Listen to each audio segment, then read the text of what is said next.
Ancient African DNA. There's an interesting article that just came out in some of the science reviews that are being made. The title of this particular one is called "DNA from Child Burials Reveals Profoundly Different Human Landscape in Ancient Africa." And the first thing to perk my attention was that they're actually getting DNA in ancient Africa. The article is by Jan Gibbons, and it's relatively recent, January 22 of this year.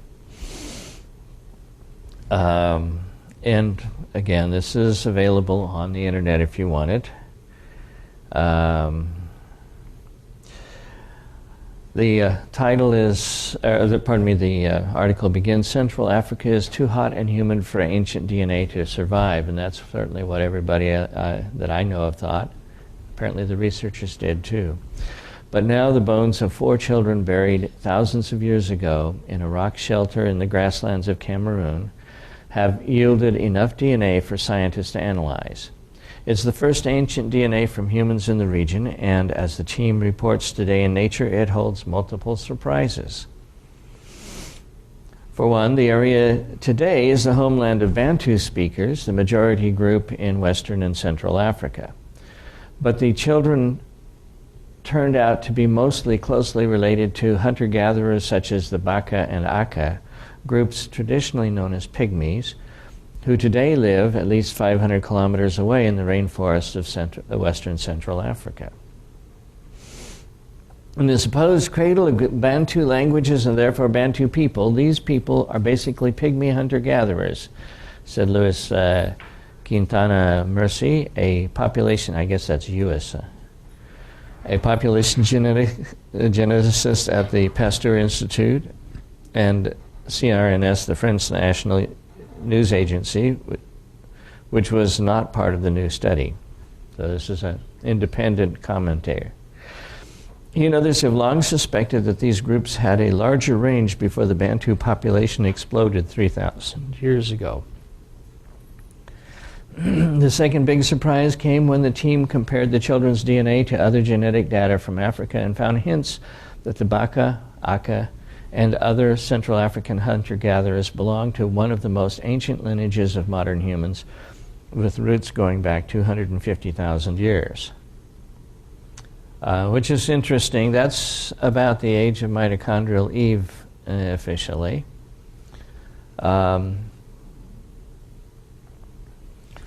In the new study, geneticists and archaeologists took samples from the DNA-rich inner ear bones of the 4 children who were buried 3,000 and 8,000 years ago at the famous archaeological site of Shimlaka. The researchers were able to sequence high-quality full genomes from 2 of the children and partial genomes from the other 2. Comparing the sequences of those living Africans, they found that the 4 children were distant cousins, and some even more closely related, and that all had inherited about 1/3 of their DNA from ancestors most closely related to the hunter-gatherers of Western Central Africa. Another 2/3 of children's DNA came from an ancient basal source in West Africa, including some from a long-lost ghost population of modern humans that we didn't know about before. Now, exactly how you figure that out asks some interesting questions of how they know. But that's what the population geneticist David Reich of Harvard University, leader of the study, said. The discovery underscores the diversity of African groups that inhabited the continent before the Bantus began to herd livestock in the grassy highlands of Western Central Africa. The Bantus made pottery and forged iron, and their burgeoning populations rapidly displaced hunter-gatherers across Africa. The pygmies lost out. I'm sorry, ignore that university. The team compared the children's DNA to ancient DNA extracted earlier from a 4,500-year-old individual from Moda Cave in Ethiopia and sequences from other ancient and living Africans, using various statistical methods to sort out how they were all related, which groups came first, and when they split from one another. The team's bold new model pushes back Central African hunter-gatherers' origins to 2,000 to 2,500 years ago, not long after our species evolved. Thought we were 6 million years old, but whatever. The model suggests their lineage split from 3 other modern human lineages, one leading to the Khoisan hunter-gatherers in southern Africa, one to East Africans, and one to a now extinct ghost population. An early diversification of the modern humans fits the great variation seen in fossils of early Homo sapiens, says paleoanthropologist Katerina Harvati of the University of Tübingen, who's not part of this study. And I'm not reading the whole thing, but just the parts that I think are most relevant to what we're looking at now. But others say that although the new study offers compelling new evidence, the data aren't yet solid enough to build a reliable model. So maybe they haven't got it all sorted out. A third key lesson from the study is that ancient DNA can be extracted from bones in Central Africa after all. The future is not as bleak for ancient DNA in these regions, says population geneticist Joshua Akey of Princeton University. Think about the implications of that. The article that they referred to is Lipson et al., Ancient West African Foragers in the Context of African Population History. And you can get the abstract available. You can get the article itself, which I obviously did, if you have access to university material. But for people who don't have that access, the abstract is definitely available. And the abstract starts out, our knowledge of ancient human population structure in sub-Saharan Africa, particularly prior to the advent of food production, meaning like farming and I'd say ranching, but that's a little modern. Agriculture in general. Remains limited. Here we report genome-wide DNA data from 4 children, 2 of whom were buried approximately 8,000 years ago and 2 3,000 years ago, from Shum Lake, Cameroon, one of the earliest known archaeological sites within the probable homeland of the Bantu language group. One individual carried the deeply divergent Y chromosome haplotype A00, which today is found almost exclusively in the same region. However, the genome-wide ancestry profiles of all 4 individuals are most similar to those of present-day hunter-gatherers from Western Central Africa, which implies that the populations in Western Cameroon today, as well as speakers of Bantu languages from across the continent, are not descended substantially from the population represented by these 4 people. We infer an African-wide phylogeny that features widespread admixture and 3 prominent radiations, including one that gave rise to at least 4 major lineages deep in the history of modern humans. That's a lot to tell from DNA. And in case you're wondering exactly where these 4 people were found, it's that blue star that is right there. So it's kind of right in the corner of Africa. Nigeria is just north of that. Cameroon is the country that's in there. And for those of you who are wondering, the Congo is here. And the equator runs right across there, which means that these things are like 5 degrees from the equator. That's how good they're getting with DNA recovery. The deposits at Shum Lake, Shumlaka, I guess, a rock shelter located in the grassfield regions of Western Cameroon, are among the most important archaeological sources for the study of late Pleistocene and Holocene prehistory in Western Central Africa. The oldest human-occupied layers at the site date to about 30,000 calendar years before present. Present being taken as 1950, which is conventional for radiocarbon dating, by the way. But of special interest are artifacts and skeletons dating to between the end of the later Stone Age, about 8,000 before present, that's calibrated, and the beginning of the Iron Age, about 2,500 before present. This transitional period, sometimes referred to as the Stone to Metal Age, featured a gradual appearance of new stone tools as well as pottery. Subsistence evidence in the rock shelter during the Stone to Metal Age points primarily to foraging, but with an increasing use of the fruits of Canarium schweinfurtiae that coincided with the development in material culture and served as a foundation for later agriculture. These cultural changes and their early appearances at Shumlaka are particularly intriguing because during the Lake Holocene epoch, the area around the present-day border between Cameroon and Nigeria was probably the cradle of the Bantu language group and of populations whose descendants would spread across much of the southern half of Africa between about 3,000 and 1,500 BP, which if you're thinking about BC, that's 1,000 to BC to 500 AD, resulting in the vast range and diversity of Bantu languages today. A total of 18 human skeletons have been discovered at Shumlaka, comprising 2 distinct burial phases. We attempted to retrieve DNA from 6 petrous bone samples. That's the densest part of the skull, is right around the inner ear, and obtained working data from 2 individuals of the early Stone to Metal Age and 2 of the late Stone to Metal Age, about 8,000 and 3,000. Again, that's 6,000 BC and 1,000 BC, respectively. The 2 earlier individuals, a boy of 4 plus or minus 1 years, so given an identifying code of 2 SE1, lying on top of the lower limbs of an adolescent male of 15 plus or minus 3 years, denoted 2 SE2, were recovered from a primary double burial. They're buried together. And the 2 later individuals, a boy of 8 years and a girl of 4 years,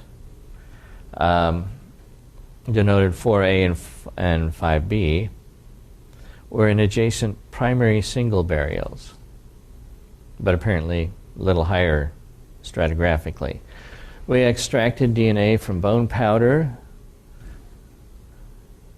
The authenticity of the data was supported by a couple of things, but one of the more interesting ones is the heterozygosity for mitochondrial DNA.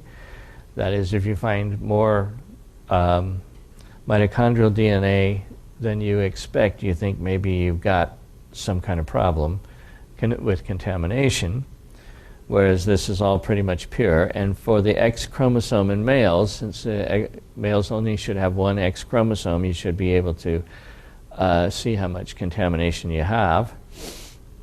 And the estimated contamination is somewhere between 0.3 to 1.5%, which is pretty good. Individuals 2SE2 and 4A,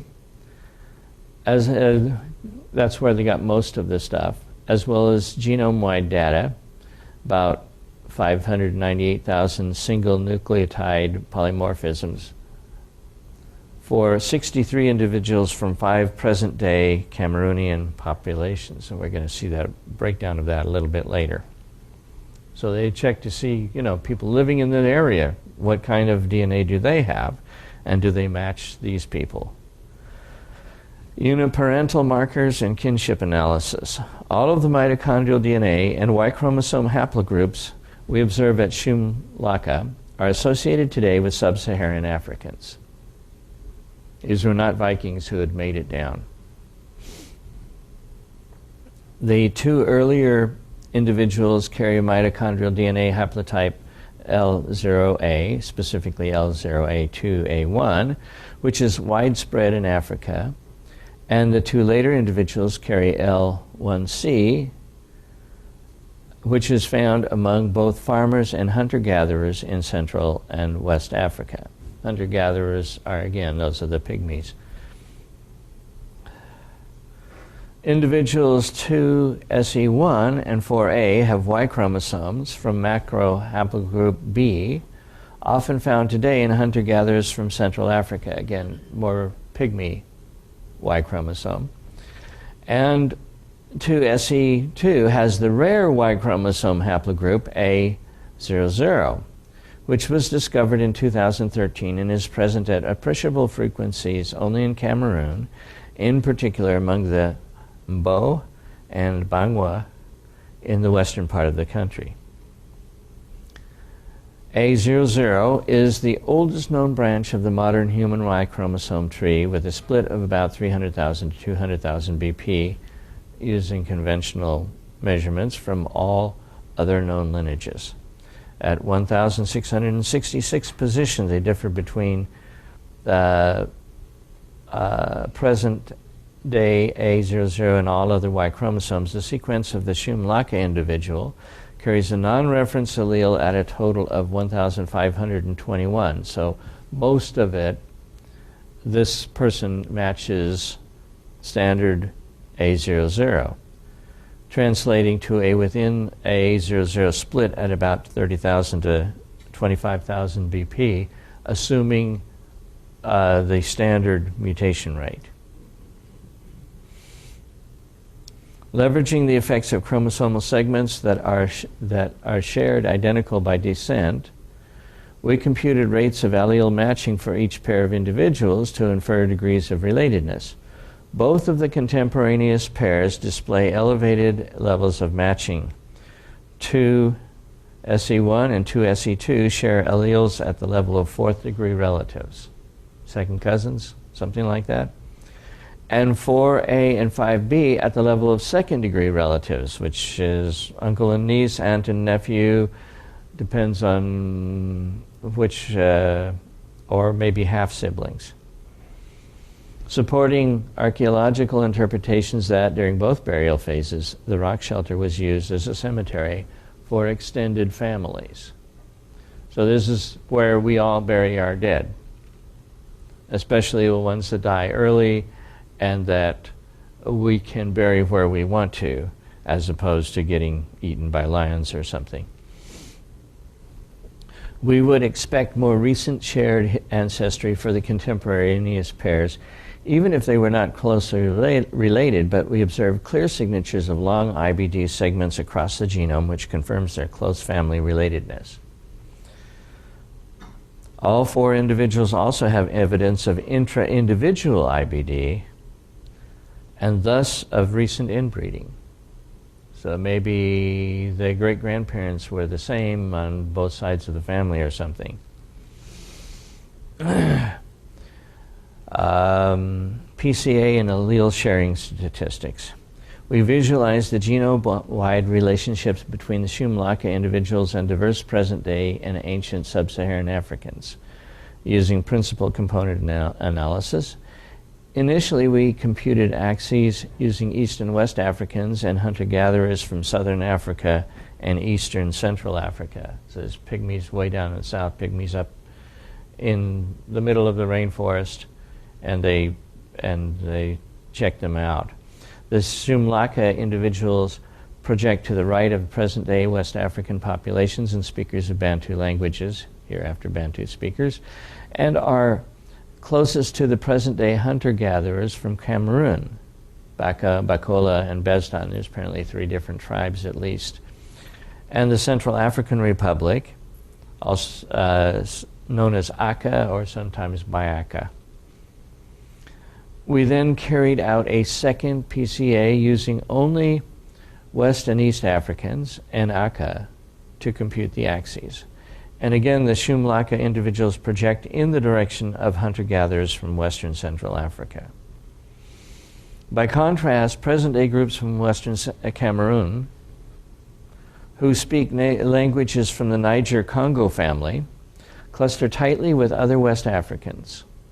In both plots, the 2 earlier Shumlaka individuals fall slightly closer to West and East Africans, but on the basis of their overall similarity, we grouped all 4 Shumlaka individuals together for most subsequent analysis.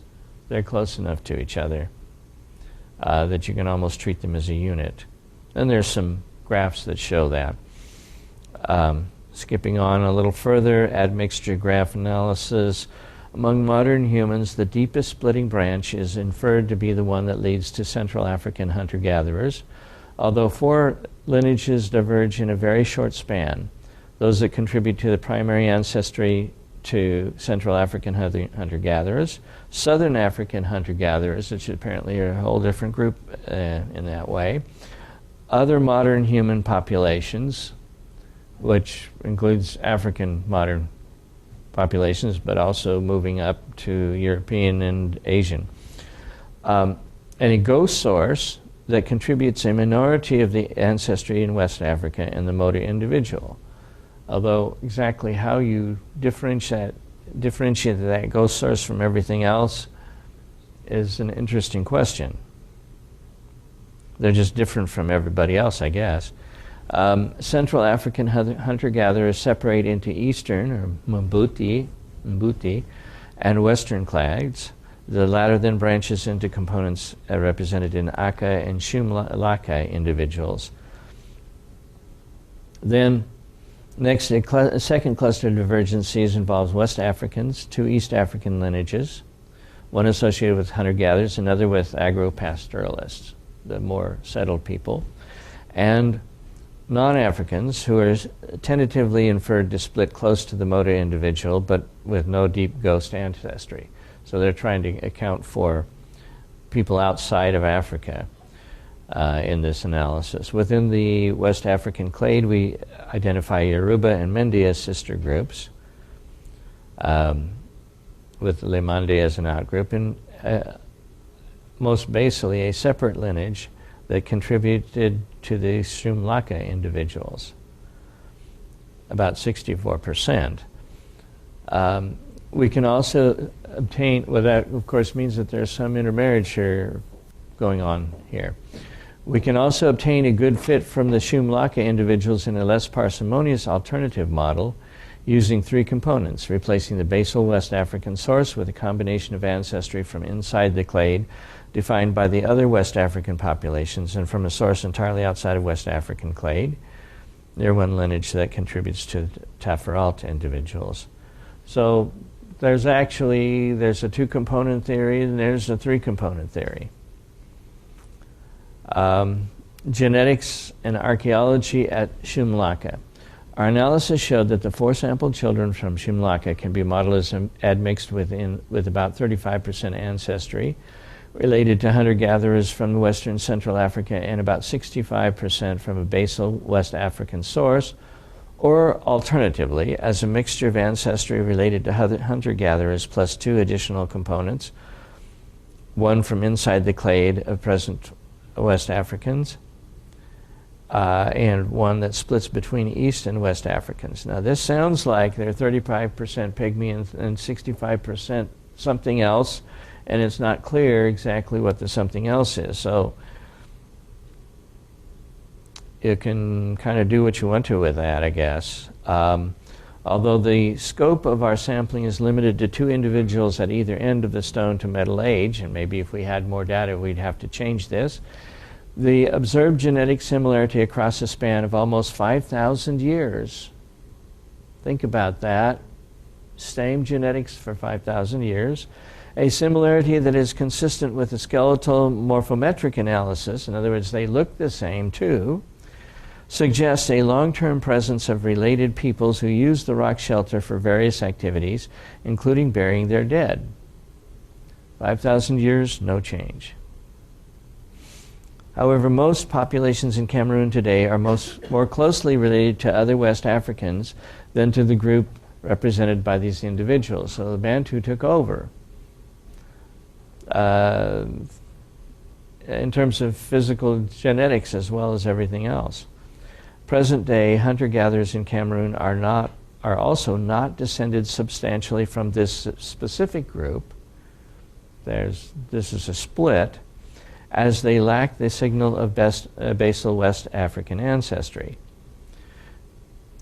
They're apparently been separated from the West Africans longer. We do observe elevated levels of allele sharing between the Shumlaka individuals and present-day populations of the grassfield regions, so the genetic discontinuity is not absolute. And exactly how that works is not totally clear, because obviously the Shumlaka people could not have intermarried with present-day Cameroon people. They would have to have intermarried with the ancestors, I guess. Implications for deep population therapy history, I'm going to leave that alone. Methods, ancient DNA sample processing. So this is one of the things I find interesting about the whole article. We obtained bone powder from the Shumlaka skeletons by drilling cochlear portions of petrous bone samples. The same thing they did with the Canaanite samples, by the way. And then, of course, the radiocarbon dates. At the Pennsylvania State University Radiocarbon Laboratory, we generated direct radiocarbon dates via accelerator mass spectrometry for the 4 analyzed individuals using fragments of the same temporal bone portions that were sampled for ancient DNA, which means that they're relatively pure. We extracted and purified amino acids using a modified XAD process and assessed the sample quality using stable isotope analysis. I assume that's the carbon-13, carbon-12 ratio. And carbon to nitrogen ratios for all 4 samples fell between 3 and 3.4, well within the nominal range of 2.9 to 3.6. That indicates good collagen preservation. So actually in the upper end from the looks of it, well, no. Carbon to nitrogen, on the lower end of it, but still within the range that they consider good. The PSU AMS dates were in good agreement with previously reported direct dates from different bones from individuals to SE2, which is 7,100. I thought it was 8,000. Well, actually what happens is that the uncalibrated is lower than the calibrated. So when you calibrate it, it goes up to 8,160 to 7,790, somewhere in that range. In 4A, which is 3,045, which calibrates to 3,300 to 3,000. But on the basis of a modestly aberrant date from a rib of individual, apparently they did a rib as well, and it didn't turn out as well. From a rib of individual to SE1, which is the 4-year-old oldest one, we restricted our finally reported results to the temporal bones. They're going to throw out the rib because it didn't agree with the temporal bones. Of course, that's an interesting comment because this is an area where theoretically the radiocarbon concentration in the atmosphere should be rapidly changing, specifically rising from a creationist standpoint. And so some difficulty with ratios might be anticipated. We performed calibrations using OxCal version 4.3.2 with a mixture of InteCal and SKCal. They're telling you all the numbers that they're using, and it's what it means is that if you want to, you can take those numbers and recalculate the dates just to see if they did their math correctly. And rounding the final results to the nearest 10 years. This is probably appropriate because they're not really accurate beyond that. Present day data. We generated genome-wide SNP genotype data from 63 individuals from 5 present-day Cameroonian populations on the Human Origins Array. I got Agam, Bafut, Bakoko, Bangwa, and Mbo.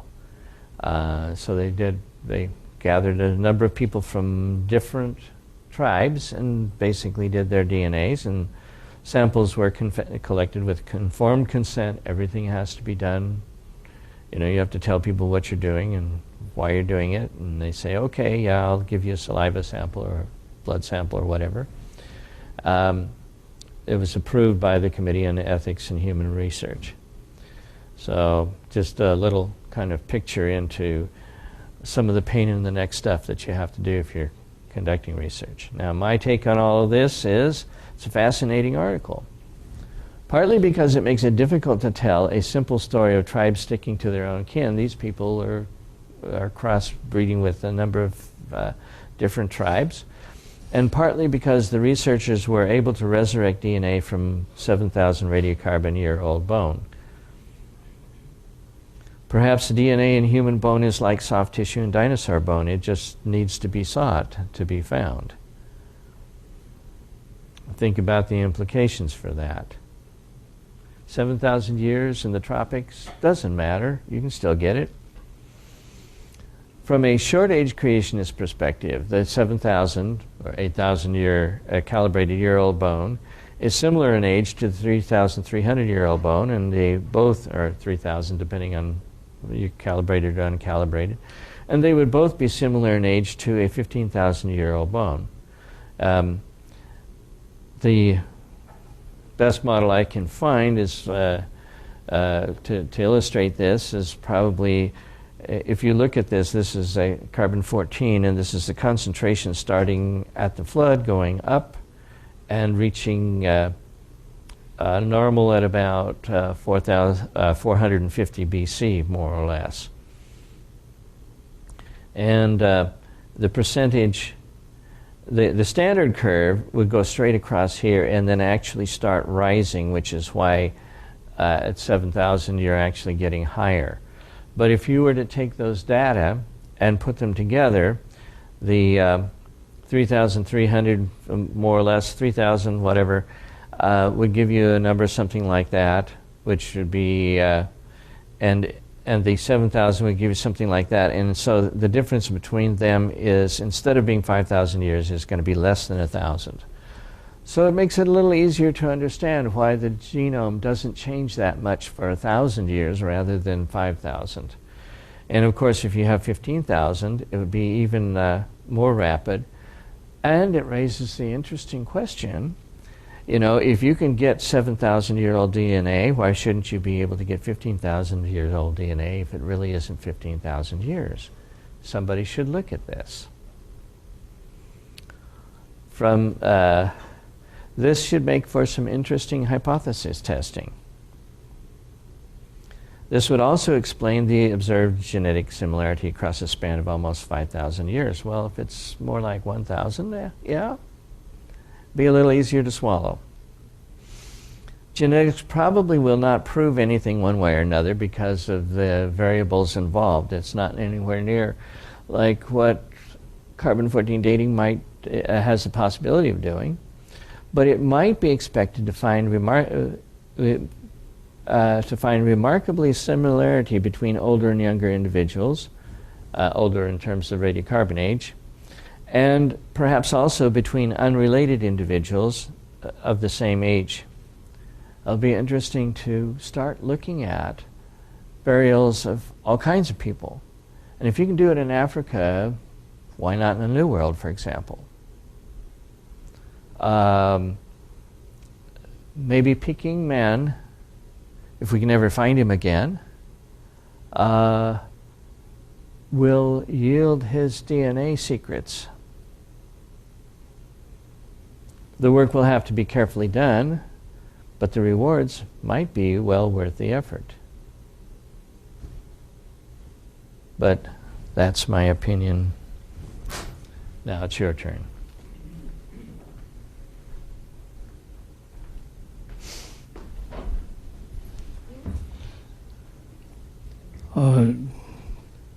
They did some amino acid racemization today, and what? Well, you know what happens to amino acid racemization. It barely racemized at all until we got to around 4,000 or 5,000 years, and then suddenly it started racemizing greatly. I mean, you saw an article on that, didn't you? What did they say? They didn't touch it. They didn't touch it. Oh, okay.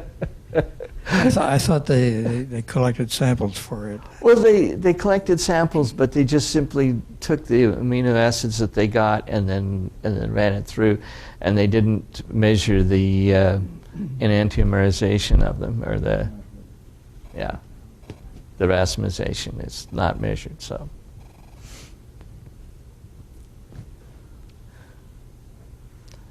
just think about it. What it means is,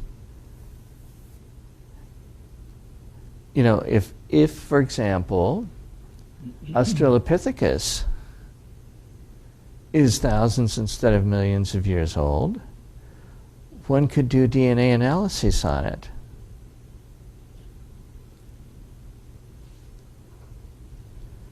Well, now, if DNA, and we would agree, I think, that survives 4,000 years in the tropics. Yeah?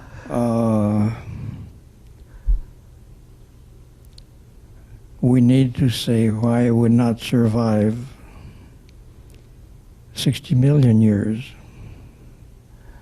Well, you know, somebody did DNA analysis of dinosaurs, and they didn't like the results, and so they got heavily criticized. Somebody actually did that. They got answers. They didn't like them. They were too similar? Well, there was some of them that apparently were fairly similar to modern birds, and so that was... Do we have any good data on the rates of degeneration of DNA? We actually do. As a matter of fact, I think I presented that several years ago, where people had done MOAs that had been dated. And the DNA degenerated with fairly rapid half-life. Should it last 5,000 years in the tropics? Well, they're getting data that they believe. Apparently, it depends on which bone you're using, and I think that's one of the things that, in other words, DNA in Petrus bone is a whole lot different from DNA in, let's say, finger bone. And I think that's one of the things you have to keep in mind. You can't just use any bone you want. Why should it last longer in one place than the other? The traditional answer is it's denser bone. But we're getting this stuff all over the place now. We're getting it from here, but we're also getting it from the Canaanite burials in Sidon. And I think one of the things people have kind of forgotten about is that Sidon is not exactly cool country.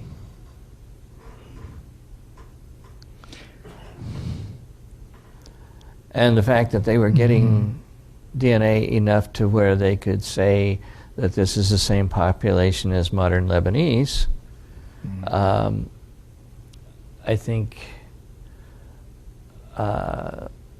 which historically makes sense, I think raises the interesting question of whether this can be applied further and further back, and it's just a matter of who wants to look for it. You know, we traditionally say, what is it? We double chemical reactions every 10 degrees centigrade. We raise the temperature. Right. Right. Does that apply to DNA degeneration? In general, I think so. I think so. So it makes a huge difference how, of course, to be fair, this may be in the highlands of Cameroon, which is, you know, maybe 3,000 feet or something like that. So it may be that it's not quite as warm as the tropical jungle, but it will be interesting for people to start exploring. You know, can you get those kinds of numbers out of let's say, things along the banks of the Zambezi River or something, you know.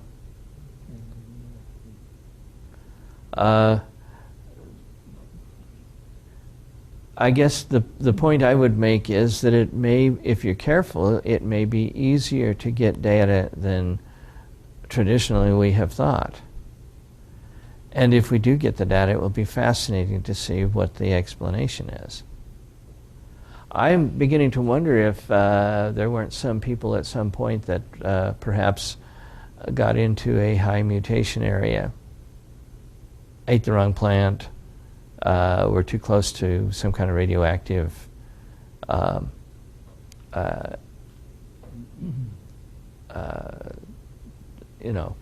ore or something like that, and turns out that their mutation rate went up because of it. Or perhaps early on there were people who were having babies as soon as they could, and which meant that there was faster turnover and therefore more fixing of mutations. You're not far from Gabon there, where we've had spontaneous. Well, don't forget, Congo, I think there's uranium ore in some of those places too. So it may be that you're looking at people who wound up with more mutations than usual. And the assumption has always been made that mutations happen at a nice steady rate for everywhere. And of course, even if one makes that assumption to begin with, there's still the problem of the Poisson distribution and how the mutations start spreading out with time.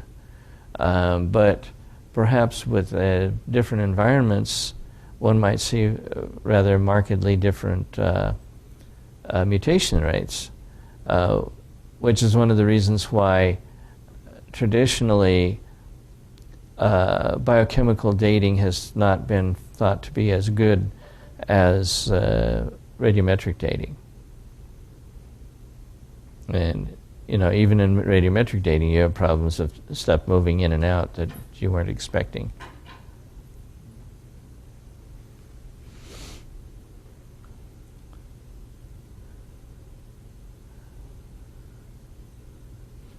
I'll raise one further question. You made reference to mutation rates calibrated according to the standard, and what they had there, 300,000 years, dates, and so on. How's that calibrated? Is it? It's usually calibrated on the basis of evolutionary change. Okay, so it's. And when it's been measured, both in Y chromosome and in mitochondria, it turns out that it mutates a little faster than expected. And in the case of mitochondria, you can pull it down about 20 times as fast as mutation rate, and therefore 20 times as slow, or 20 times as short a time period. Which means that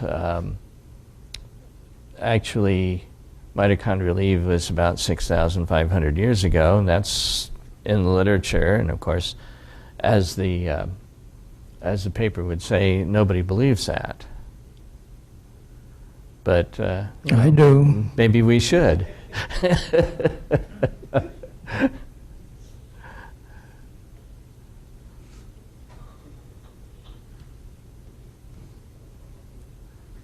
I see we have mostly stunned silence here. Well, I'll say further. I'm a little amazed. I'm a little suspicious of their conclusions. Do they have enough samples there to really make all the? I mean, we can come out with so many suggestions from one or two samples, and it makes good for discussion for papers, but Is this going to endure? Well, that's an interesting question. And there's only one way to find out. Get more data and reanalyze it. I think the people who wrote the paper have taken the data that they have, they've done the best job they can with it, and then they have tried to say, well, if we believe these data 100%, which of course probably not totally fair because there's 1% contamination. If we believe it 100% and you put it in and you crank the numbers, what percentage of these people come from West Africans, from East Africans, from Central Pygmies, from Central modern dominant Africans, from South Africans, South African Pygmies in particular, the Khoisan. And they've cranked the numbers and said, here's how it comes out. If you get another piece of data, you may find out it's different. If we start getting ancient Bantu, we may find out that it's different as well. That there may be some genetic drift between ancient Bantu and modern Bantu. We are making assumptions that all Bantus are the same, which is probably not fair. We're making assumptions that all Pygmies are the same, which again is probably not fair. And we may very easily find out that some of the assumptions we're making are not fair. And the fact that they have two models that can account for their data suggests that, well, maybe it doesn't come down to one model as being clearly the superior. And, I'm glad they threw it in, but it means that what they're saying has to be taken with a certain amount of salt. I appreciate their candor in stating that they did not like the dates from ribs. It reminds me, so they use the one that probably fit better with the rest of their data, which is good science to a certain extent. Yeah. It reminds me of. But whenever you say that, one should never allow the conclusions to lose the little asterisk that should be next to them. Right, and you're never going to get out of paradigms if you don't look at the exceptions. Yeah. But it reminds me of incident. I've been several times out to Eniwetok Atoll, probably the deepest reef there is. And some of the other workers, we were working on the reef. Groups of us were working on the reef there. And National Science Foundation money. They took a couple samples from the reef and carbon-14 dated them.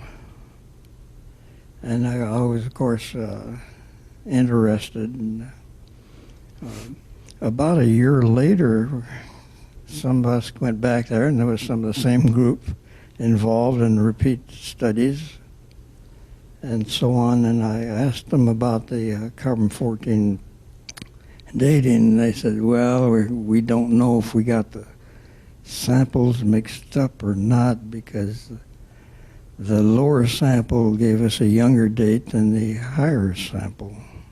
This was carbon-14 dating. It's not good to use carbon-14 dating on carbonates. I mean, we all know how fluid carbonates are.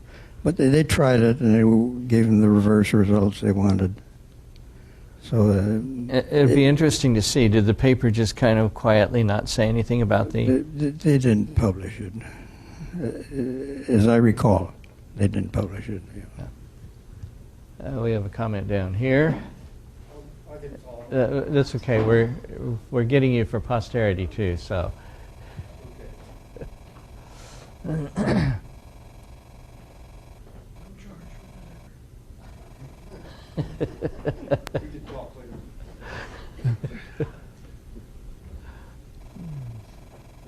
A ongoing factor, and I think it's very important, is the report you gave today was based on 4 individuals, as I That's understood correct. it. Were those the only individuals available, or were they cherry picking? I don't know the answer to that.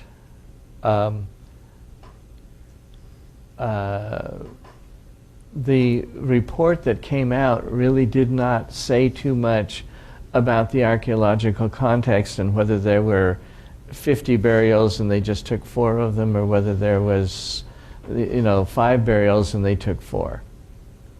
I don't know. If it was the latter, then of course that's not that surprising. If it's 50, then the next question is, why did they pick these 4 out of the 50? And was it because they were the ones that had really good skeletons, or was it because they tried a bunch of the other ones and it didn't work? Or what the answer is, and I don't know. So there's no information on what they did to initiate the study, choose the who they're studying, etc. Yeah. It sounds like they came across somebody else's archaeological thing as kind of a, well, would you like to look at the genetics? Yeah, we'd like to do that. And so they published it, and they basically did the genetics, but didn't really say. I mean, I read the article and I could not find where they said, oh, and this has been dug by Professor so-and-so and his group, Well, what struck me when I was quickly looking over these articles that you sent was this was a burial ground? That's what it sounds like, which, if you just take that, it sounds like there were more than 4 burials. As a matter of fact, I think you can safely say that there were at least 6 burials, because there's Site 2, Person 1 and 2, and there's Site 4, and that has a person number, and Site 5 that has a person number. So presumably there was a Site 1 and a Site 3, and if you leave 1 burial in 1 and 1 in 3, that's kind of a minimum. And the fact that they're saying burial number 1 and 2, and there, kind of suggests that maybe there were more burials in some of the other areas. Well, somebody had to design it, designate it as a burial area. Yeah. For some reason. Which means that they couldn't have had just these ones. So from that perspective, yeah, I think you'd have to say it's at least a little cherry-picked. We have no record of what happened to burial Site 1 and burial Site 3. And I know that you don't start numbering with 2.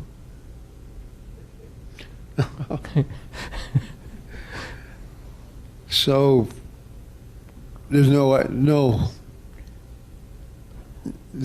intimation of the ways and why particular individuals were selected to study.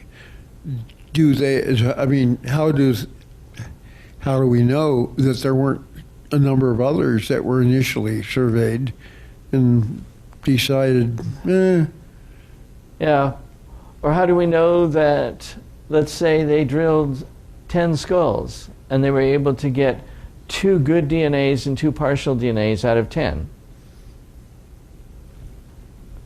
That part of the article was a little disappointing,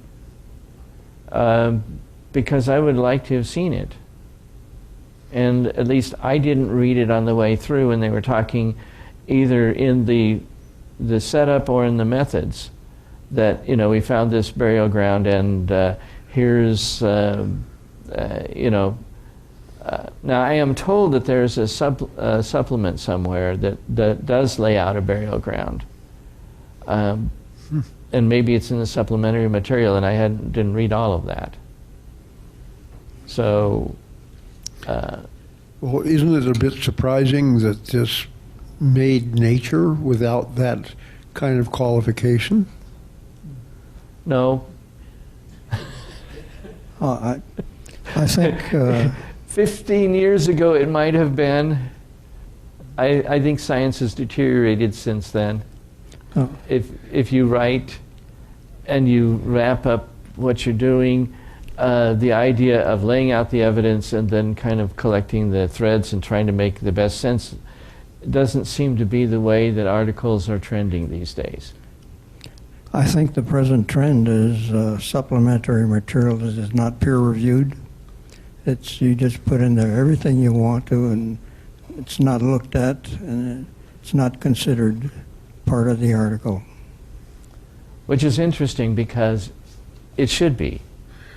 Then how do we know about that supplementary material? It's there. You can get it. Oh, it's right there. It's cited in the article, Oh, yeah. but not evaluated. Exactly. At least in my case. That article I give you. Yes. The peer-reviewed people go over the article itself, but they don't go over the supplementary material. Do anything you want to.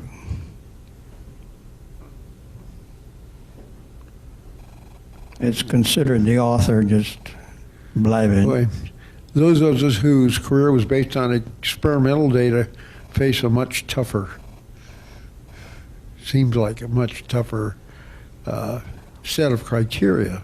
Well, there's one other thing, and that is that I think articles are evaluated on the basis of how credible they are. And if they are credible, they get the standard kind of pass over. If they are frankly incredible, they might get rejected. If they are pretty solid, but you can't believe what the conclusions are, they will be gone over with a fine-tooth comb. People will say, "Did you really do this? Did you really do that? Where are your laboratory logs and everything?" Because I don't like your data. Because I don't like your conclusions. This sounds disturbingly like the various cable channels evaluating the current political situation. And they may be worth as much. In Nature. I think this is the procedure, and this guarantees the perpetuation of paradigms, whether they're right or wrong. You're not going to progress as long as you keep up that kind of attitude. There are those of us who grew up with the idea that science was really getting onto something solid, and that it's more solid than most other stuff. Well, it has been. I think with time we may be starting to see a deterioration of the whole field, which is kind of sad. And I mean, it's happening in medicine. You know, somebody did a study on 53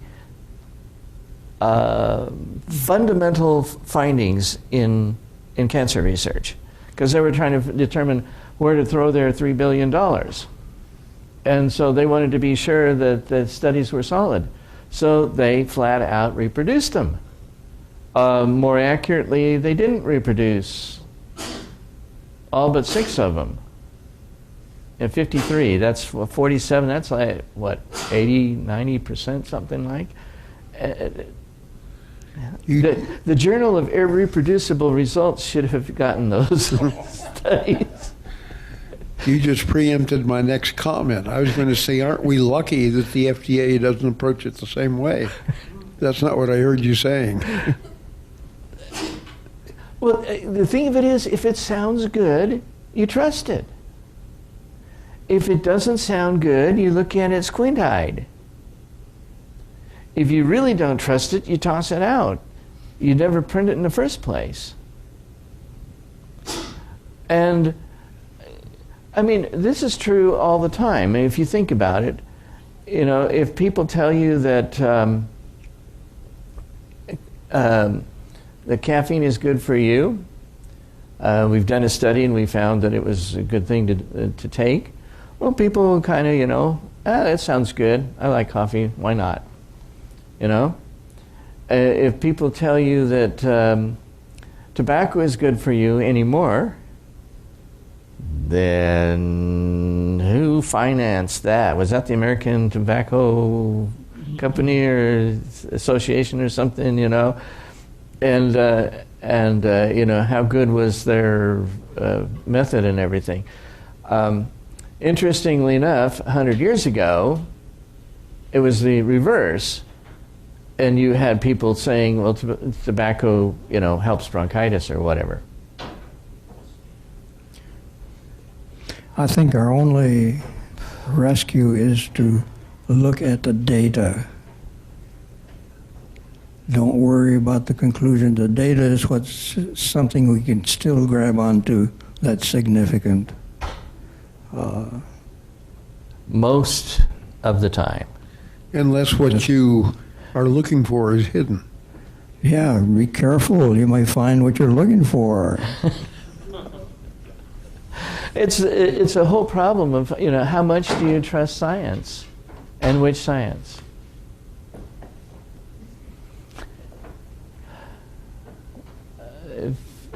We're into some fascinating philosophical and sometimes theological questions. Anyway, come back next week if I am able to find the paper, because unfortunately these science blurbs that they put out don't list the paper. I cannot believe it. There used to be a Science News or something like that that did list the paper and always, you know, referenced it, so I could go find it. But in Science Magazine they have these little blurbs that they'll put out, and they don't reference anything. I'm just, what? Anyway,